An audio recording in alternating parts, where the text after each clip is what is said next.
Okay, next project. This is Tom with the Tractor Rescue Ranch. You can see that we've gotten both of these loader arms on and the canopy on. And so before we go any farther, the next thing I've got to do, after the book says that you're supposed to get the motor all warmed up, get it hot, and then you need to torque the head bolts, and also with that it'll be readjusting the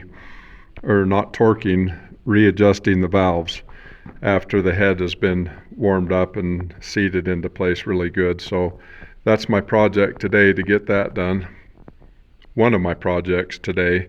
The other thing I would like to get done, my oil pressure sensor is not working. I know from my test that I do have oil pressure, but it's not working, so I'm going to try to see if that's wiring or if I need to buy a new sensor or a new gauge. So got the valve cover off and got to pull the rocker arms out of the way so that I can torque those head bolts.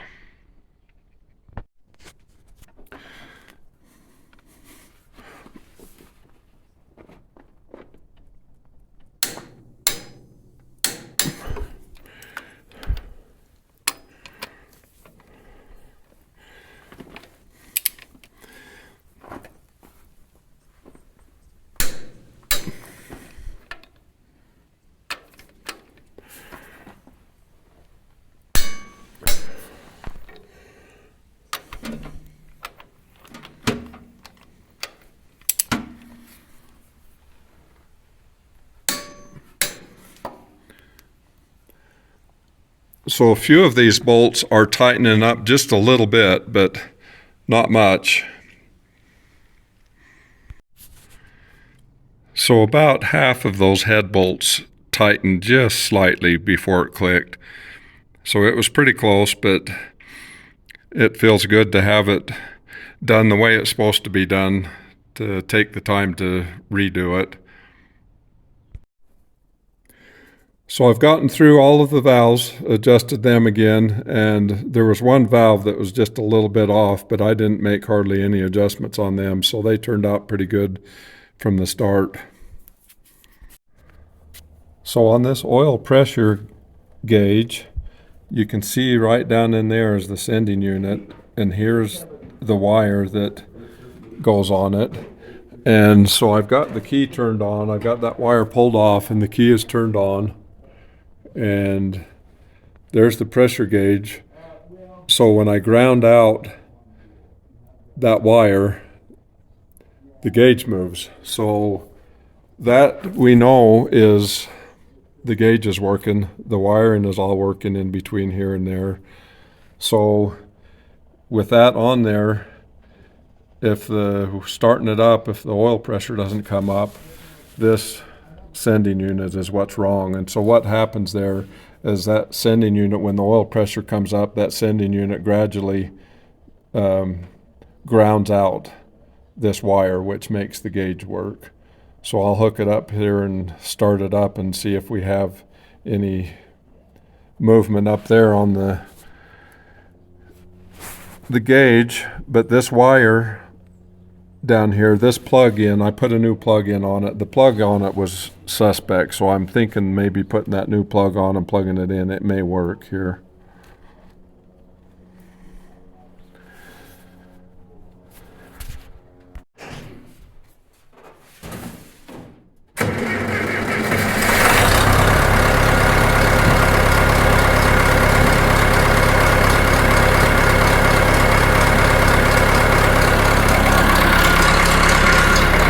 So that oil pressure looks real good.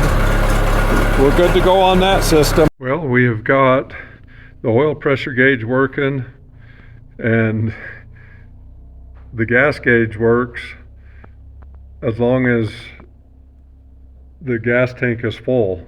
I'm not sure if it's full or not. I haven't looked down in there, but the gas gauge goes up to almost full, so I'm assuming the gas gauge works, unless maybe the gas tank is empty and it's not working. So along with that, we got this amp meter working, and we had to get a whole bunch of different wiring. It had been cobbled together. This has got a Delco alternator on it, and that's not what was originally on it, and somebody redid a whole bunch of wiring and it wasn't working. But we finally got the amp meter working, and so everything's hooked up correctly with the amp meter in, and the amp meter's working, but that alternator's not working. So we're going to pull that alternator off and run it to the parts store and have them test it to see if it's not working. All of the wiring, it had all kinds of crazy wiring going. This tractor originally had flashers and headlights and all of that stuff, and that wiring was in really bad shape. And so we just jerked it out of there just to give us more room so we didn't have such a rat's nest in here.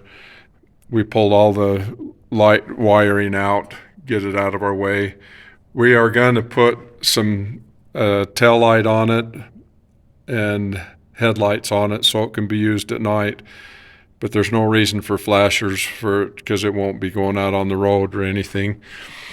So and when we do that, those lights, it'll be really easy just to rewire all of them because this other stuff was in such a mess. So we're moving forward a little bit more every time we work on it. And thanks for watching, and please like and subscribe.